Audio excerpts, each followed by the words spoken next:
All right, good morning, everybody. Welcome to our first virtual coffee break of 2026. Super glad to see all of you guys here, especially with the week we've had, right? We have been pelted with snow and ice. It is a wonderful day in the DMV. We finally got our snow. We're gonna get started. Some of these tips and tricks are definitely gonna help you out this week.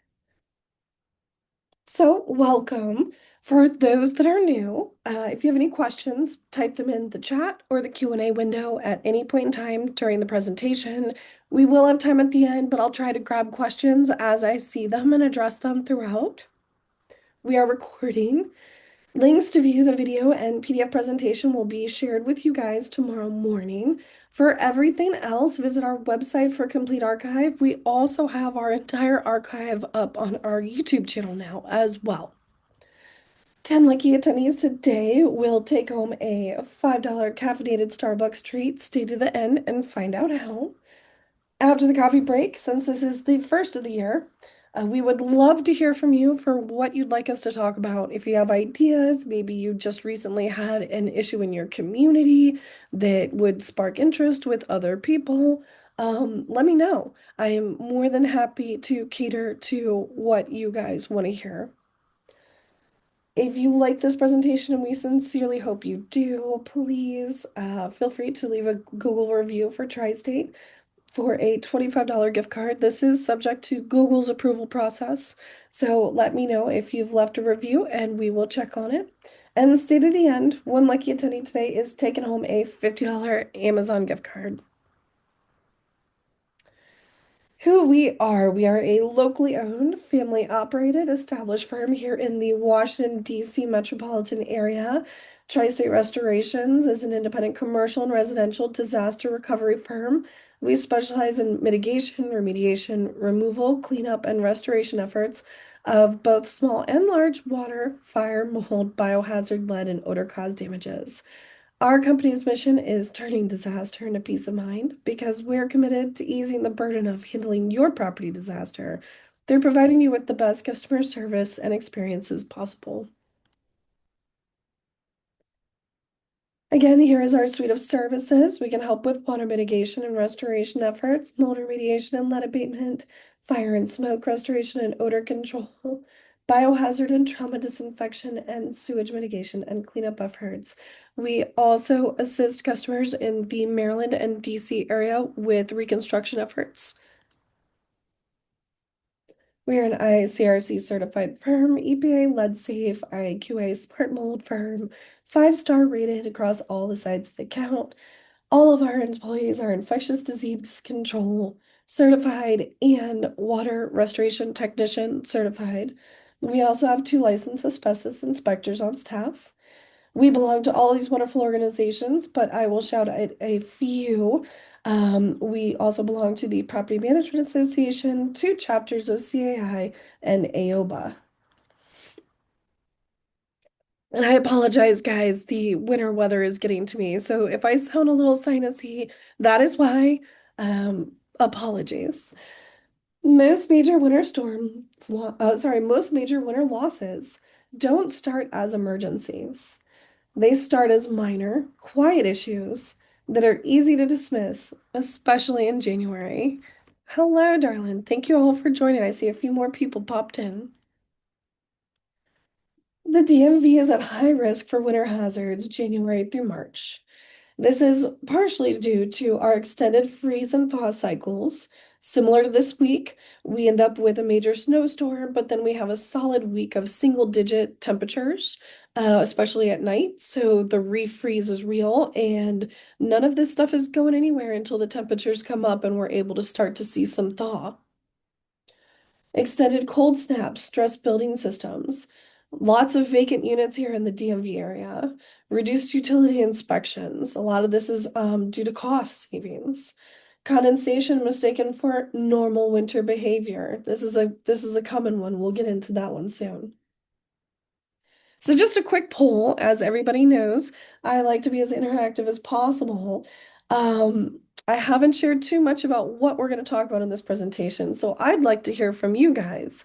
What small issue could be happening right now that no one is worried about yet. I know we've got some seasoned veterans in here, a lot of insurance professionals, some property management. Yeah, gutters, mold, pinhole leaks.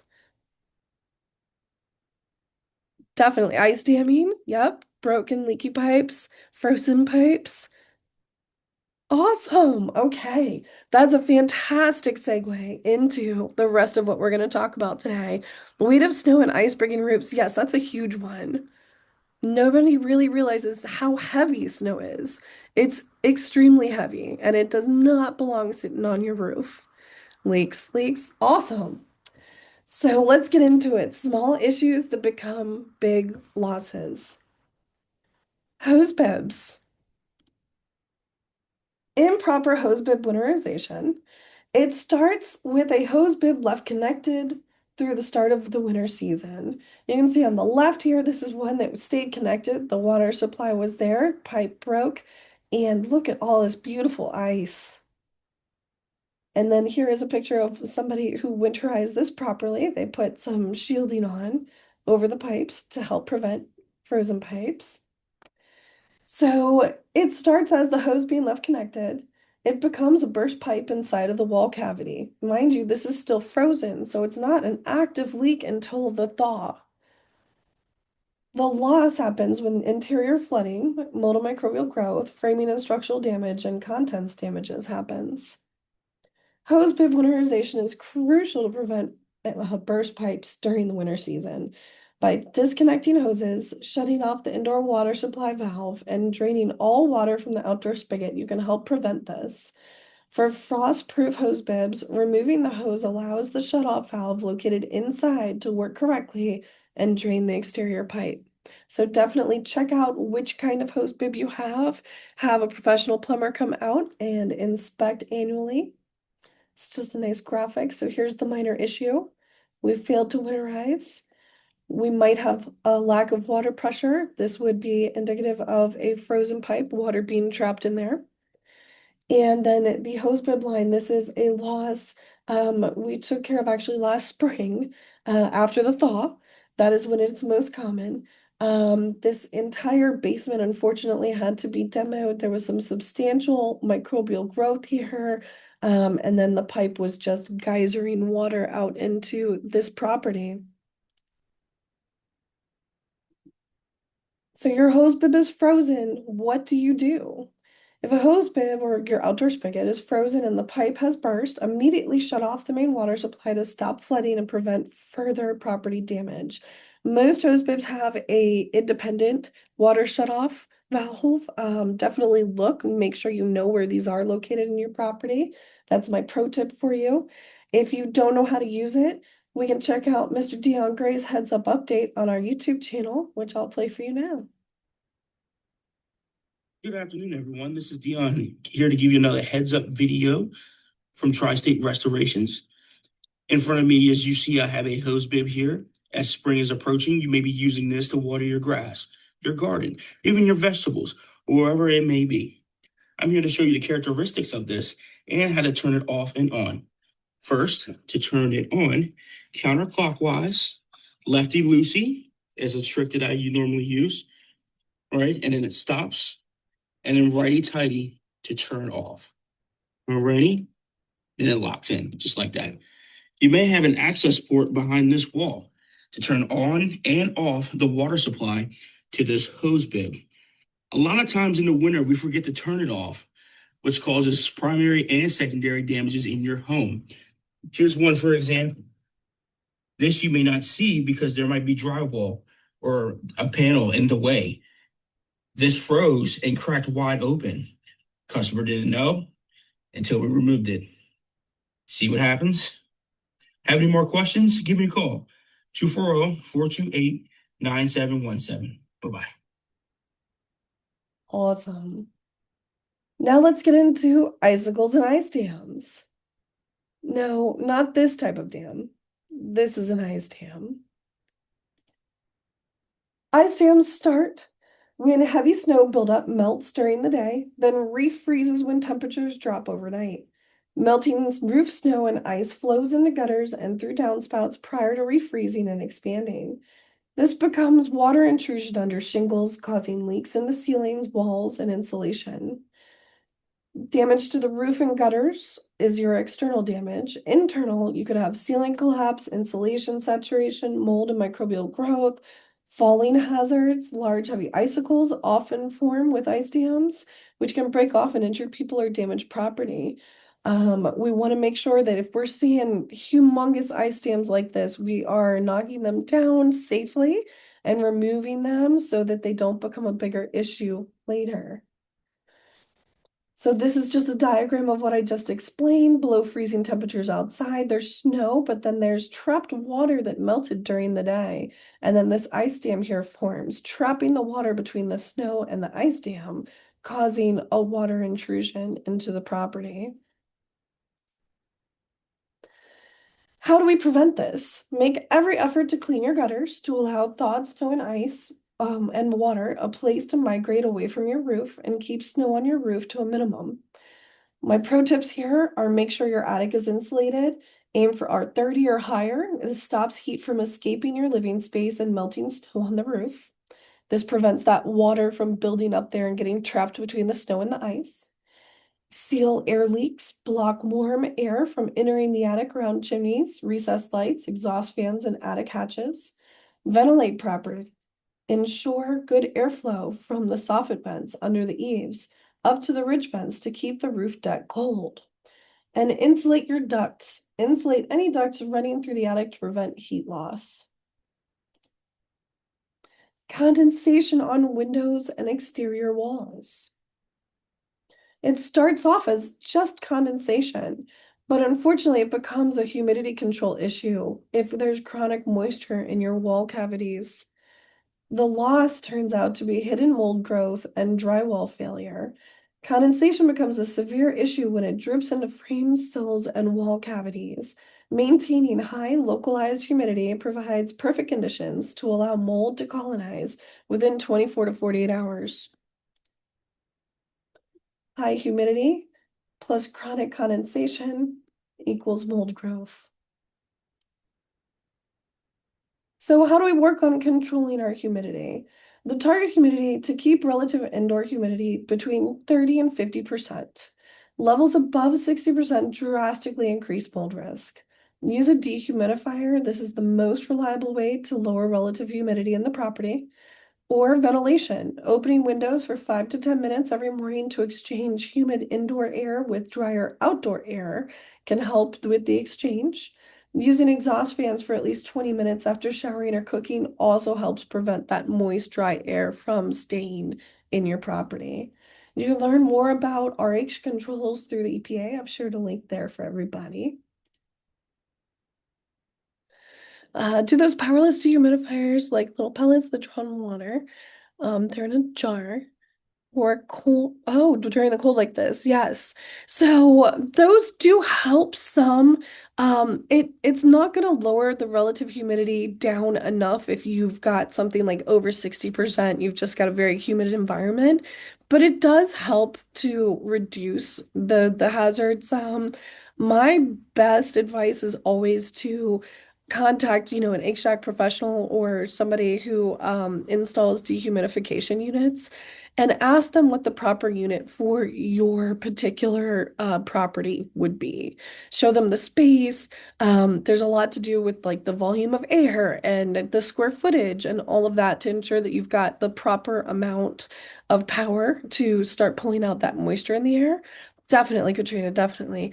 So that would be my number one recommendation.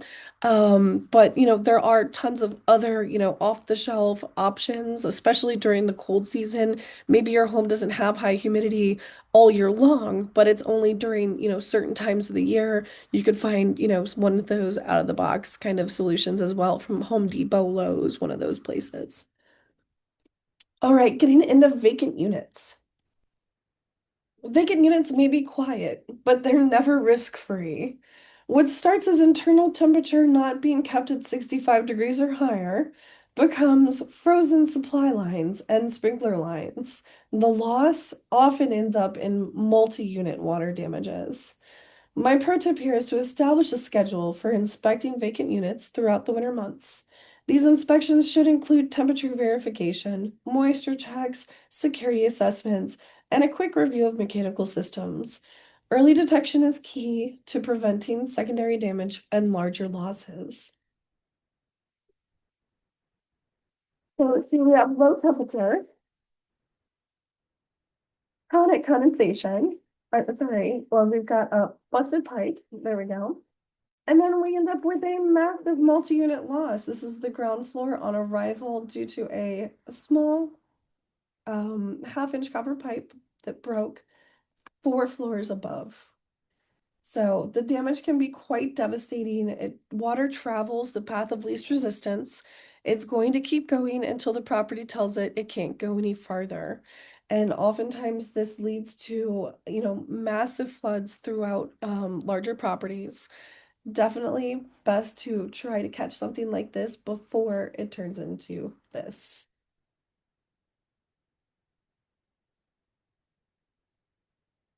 Now, this was just from Saturday.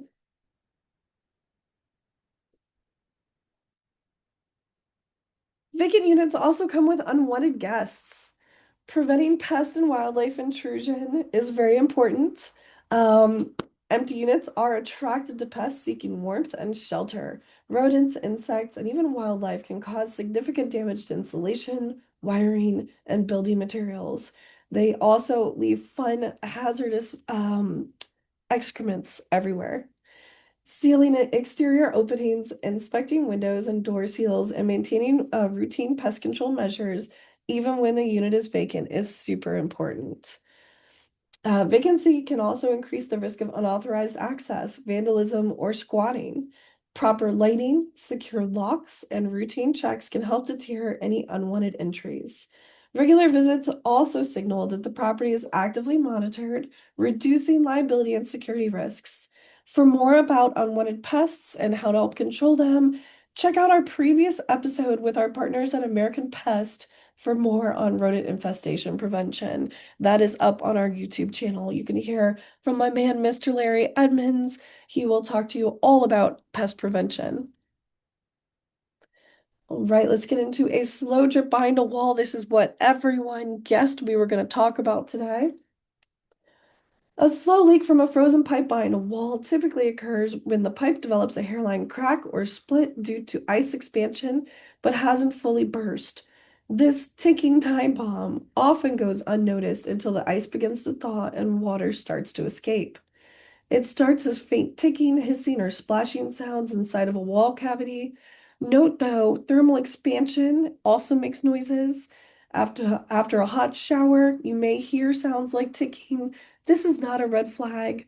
If you hear ticking at other times outside of just having gotten out of the shower, I would say that is a red flag. Contact a local licensed plumber, have them investigate before it becomes a bigger problem. How we normally start to notice these slow leaks behind walls is by yellow or brown staining on the drywall or ceilings. A musty odor also comes in play. Saturated building materials, loss of water pressure, and expensive waste if the pipe is dripping constantly over 3, 6 months, that's your water bill is also going to go up. So that is another way to check for a red flag. If you see your meter running but no faucets are on, no one's flushing a toilet, no one's taking a shower, definitely contact a local licensed plumber to come and inspect because that is a telltale sign. You might have something going on behind your walls. The Scott says, I had one in my home and it exposed itself with a wet spot on my carpet. Interesting. Yes. So any water anywhere in your home that you can't explain, always a red flag. Definitely call in a professional. So what starts as a minor issue, the missed warning, either lower water pressure, the meter's running with nothing on, yellow or brown staining on drywall, or saturated carpet in random spots, leads to the need for mitigation. Other slow drips can be caused by frozen pipes. Definitely find your water shutoff valve, call a plumber. Shutoff valves often leaks from the packing nut behind the handle. Definitely inspect your shutoff valves. I recommend twice annual. Annual is good enough. You should be able to catch things. But if you see a little drip or you see a water stain or anything anywhere near a shutoff valve, red flag, definitely contact a plumber, and make sure that that is taken care of.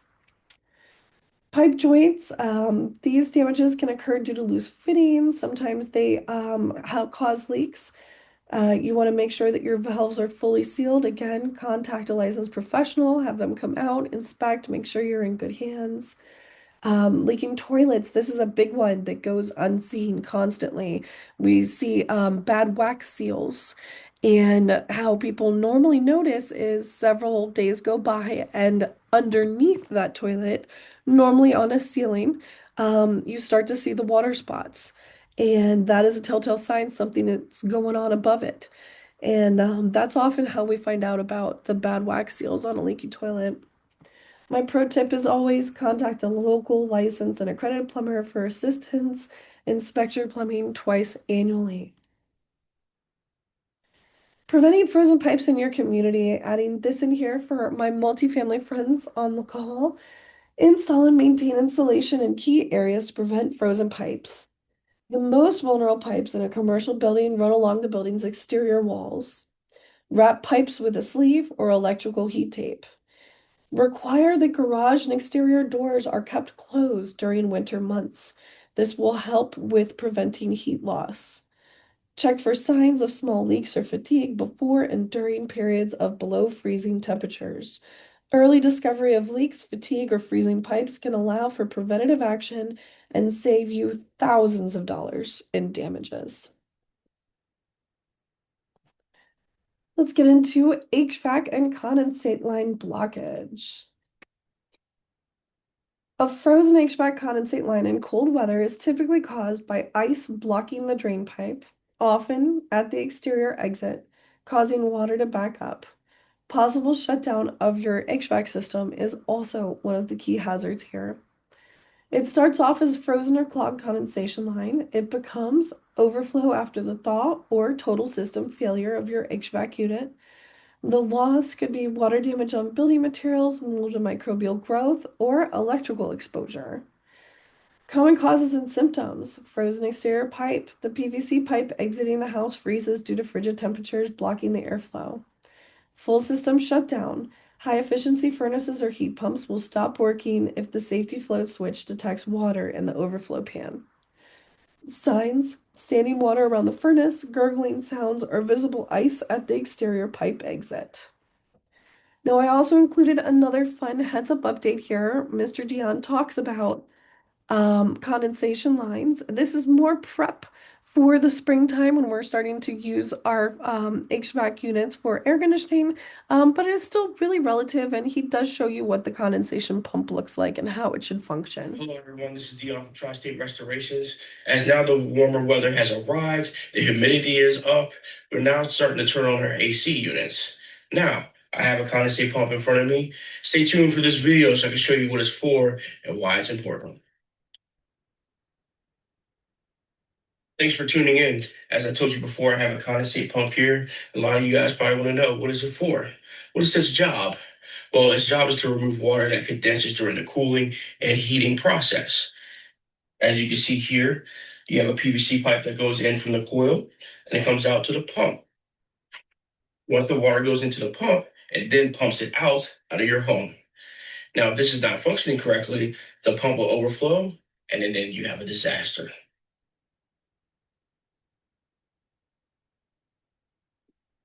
Before you turn your AC on, it's always good in the beginning of the year to check to make sure your condensate pump works. So here's a few tips. If you want to check, just remove one of these caps, pour a little bit of water in there, and the pump should automatically start humming and pumping water out. If it is not, you might have an electrical issue or a pump issue. Call your local HVAC or electrician. If you have any other questions, give me a call as we're turning disasters into a peace of mind. So that is also a really handy way to test in winter. This will be a telltale sign if it starts to pump the water out while you're testing, but it gets clogged. Chances are the exit of that condensate line is frozen. So this is another way for you to kind of self-check. And then if that is the case, highly recommend contact your local plumber or HVAC technician and make sure you are in good standing and free from hazards. Gutter blockage. Frozen gutters can cause water to back up under shingles or pool at your foundation, potentially leading to cracks, leaks, mold, and structural degradation. Now, we already talked about ice dams. Gutter blockages can do so much more. So it starts out as the gutter being blocked by the leaves, then the ice dams form, and then that water is just trapped with all the debris in there, and it could go down the downspout and it could actually cause cracks in your foundation, all kinds of structural issues, but also roof damage. So clear debris, trapped leaves and twigs that prevent drainage at the start of the winter season. Never use hammers or chisels to break ice. You will likely puncture the gutter or damage roof shingles. Avoid climbing ladders on icy or frozen ground. And standard rock salt can stain shingles and corrode aluminum, so we do not recommend using that to melt the snow off the roof. So what starts off as a minor issue, the missed warning is that your heat is keeping the snow on the roof, which is causing the melt at the end of the day to refreeze and create these ice dams. And that leads to significant roof damage, and oftentimes internal mitigation is required. Now let's get into some more on roof damage. First and foremost, ice is very heavy. We talked about this at the beginning of the presentation. 1 inch of ice equals 1 foot of snow in terms of weight. The total weight of 2 to 4 feet of snow could be as much as 60 pounds per square foot. Imagine all of that sitting on top of your property. Ice, snow, and wind can weaken trees and branches, creating potential damage and possible injury. Trim branches to prevent damages to your roof as well. Use a broom or specialized snow scraper, which you can see in the video here on the left, to remove snow safely from your roof and awnings. Check that the structural integrity of your roof and awnings are kept up annually. Keep shingles in top condition and replace any that are cracked, split, or loose. Caulk around skylights, pipe stacks, chimneys, and other roof openings to prevent snow melt from entering the home. Clean your gutters twice annually. Metal roofs can provide you with the best protection against snow and ice damage. Highly recommend. Most historic homes use metal roofs. This is just another way to help prevent the property from being affected by the severe weather. All right, let's get into power outages. I know a lot of you here were here for our power outage coffee break late in the season last year. So we're not going to get too far into this, but I am going to highlight that as of January 27th, 2026, the massive winter storm that has hit all of us has left over 700,000 customers without power across the US. What starts off as a temporary outage quickly becomes loss of heat, and then frozen pipes across the entire property. To prevent bursting, leave faucets dripping slightly and open cabinet doors under sinks to let whatever warmth is in the room reach the pipes. Find temporary heating sources, but never use an open flame indoors as a heat source. Never run a gas generator indoors either. We'll get into CO2 in a minute. For more tips on how to stay safe during a power outage, regardless of the season, check out our past VCB when the lights go out on our YouTube channel. So what starts off as a minor issue turns into loss of heat source, and then unfortunately mitigation is necessary once those pipes freeze and break. Heating equipment fires. Portable electric heaters and are high wattage appliances that have the potential to ignite nearby combustible materials like curtains, beds, sofas, paper, clothing, and flammable liquids. The US Department of Energy records about 25,000 house fires every year that are linked to a space heater fire. Heating equipment causes 1 in 7 home structure fires and 19% of home fire deaths. Over half, 54%, of home heating fire deaths were caused by having heating equipment too close to things that can burn, such as an upholstered furniture, clothing, mattress, or bedding. 81% of home heating fire deaths involve stationary or portable space heaters, and nearly half of all home heating fires occur in January, February, and December. Heating equipment is the second leading cause of home fires in the United States. More than 65,000 home fires are attributed to heating equipment each year. Devastating facts, guys. Space heater fire prevention tips. So before plugging in a space heater to keep warm, be sure you know how to operate one safely. Always keep anything that can burn at least 3 feet away from the heater. They should always be placed on a flat, level surface on the ground, not a table. Never plug a heater into an extension cord or power strip, as this can cause the device to overheat and start a fire. Always turn off and unplug space heaters before leaving the room or going to sleep.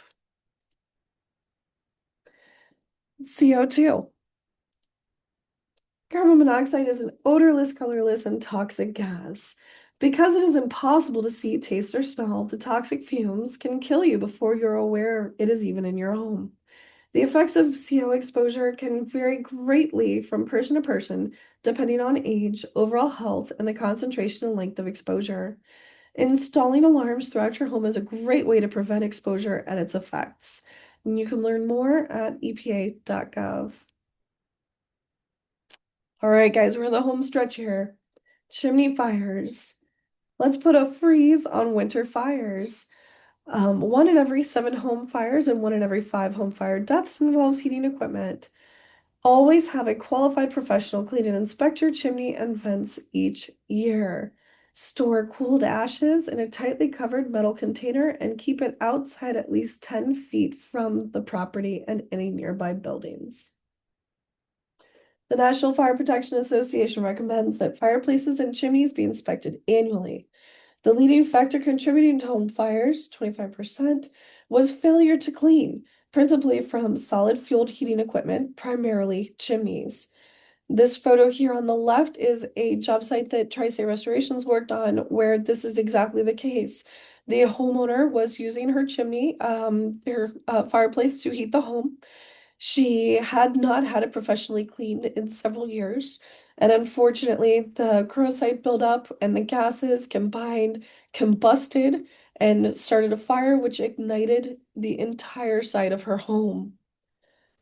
Professional chimney sweeps can help identify potential dangers and help ensure fire safety and peace of mind.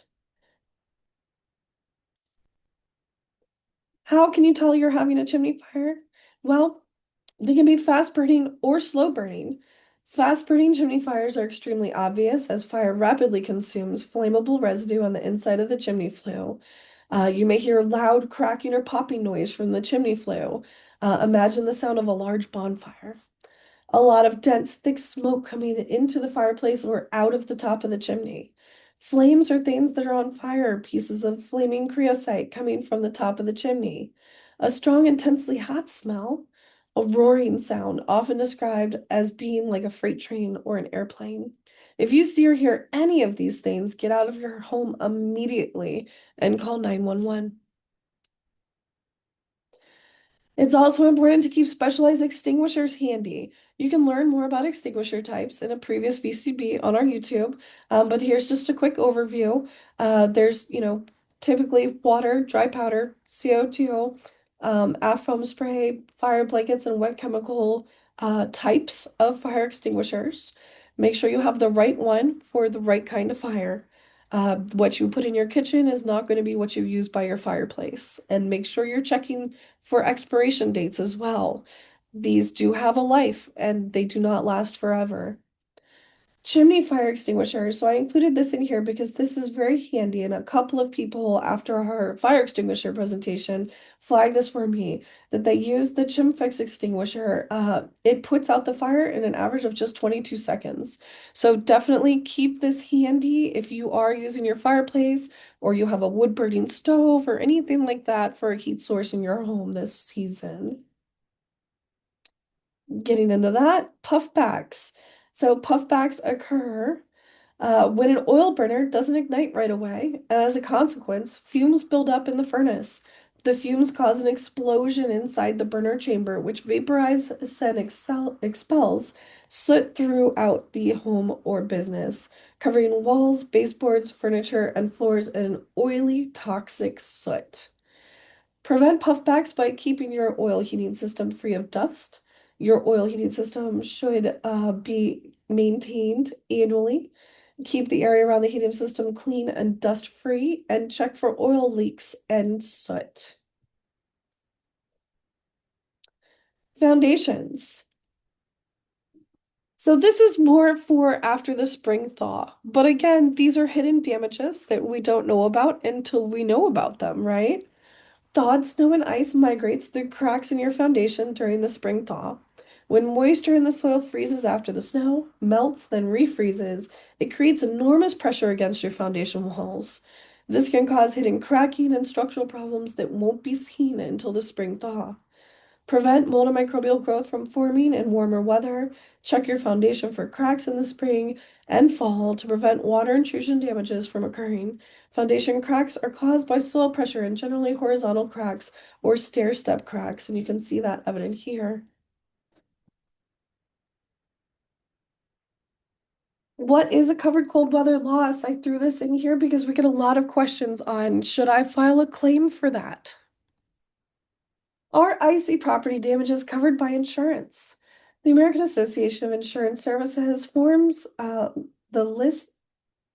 Oh, they list the weight of ice, sleet, and snow as named perils, which means that damage from the weight of ice, snow, or sleet to a building or property contained in a building is covered.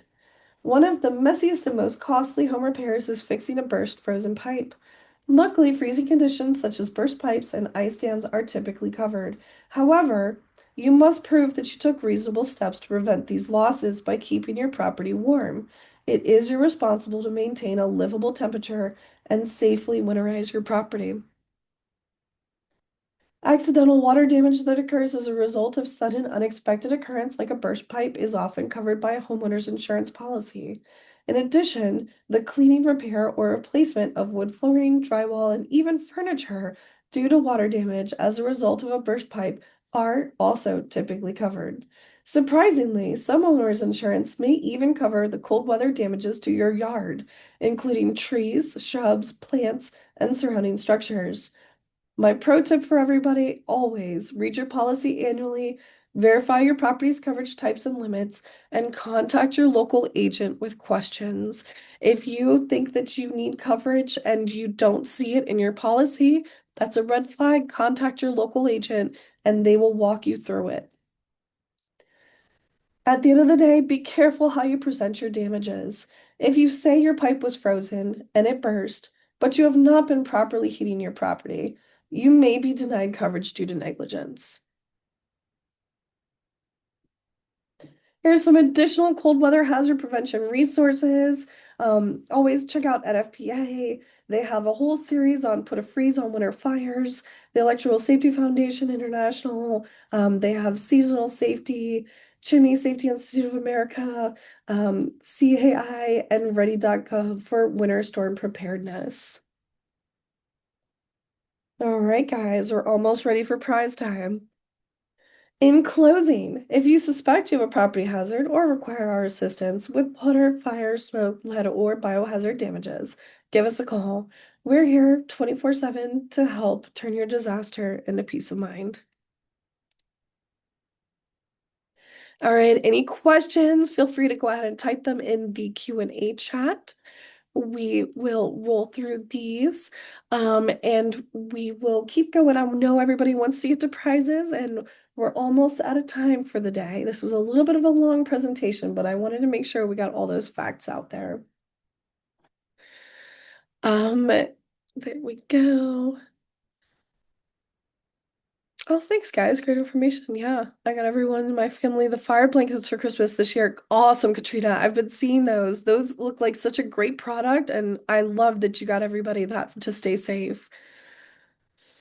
Use unseasoned wood and no pine. Oh yeah, for those heat sources, definitely. No unattended candles. Correct. Oh, great job, guys. So if you do have any questions, feel free to put them in the Q&A chat or in the regular chat. We'll address them. But we're going to keep going and get some prizes awarded, okay, guys? Here's how to connect with us. All right. So let me get my random number generator. We've got about 100 people on today. This is exciting. So let me find number 63. Mm, mm, mm.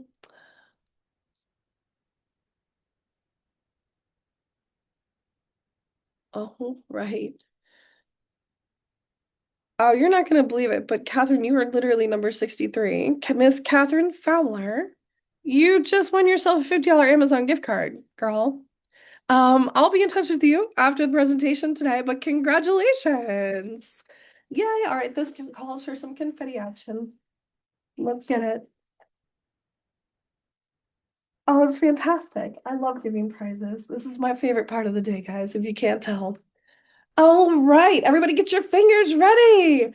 First 10 people to tell me one thing you learned in this presentation gets themselves a $5 caffeinated treat.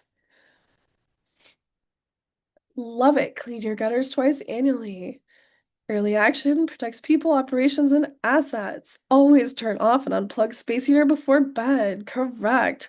Did not know dehumidifier is most reliable way to lower RH. Also did not know 25% of heating failures. Yes, isn't that interesting, Mallory? I love these factoids that we get out of these. Look for signs of pipe leaks, discolored drywall, wet carpet, etc. Get addressed ASAP to minimize mold. Correct. Always check vacant units and leave faucets slightly dripping. Always unplug space heaters. Correct, Kelly. 1 inch of ice equals 1 foot of snow. Did not realize that was the conversation. Yes, it totally does make sense, and it's so heavy.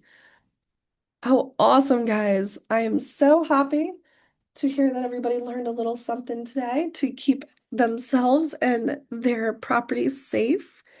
We will see you all next month, last Wednesday of the month, as usual. Stay tuned. We will announce topics here probably the next week or so. But it was a pleasure seeing everyone. Thank you guys for joining me today. Happy New Year and stay warm and safe out there, guys. Take care, everybody. Thank you so much.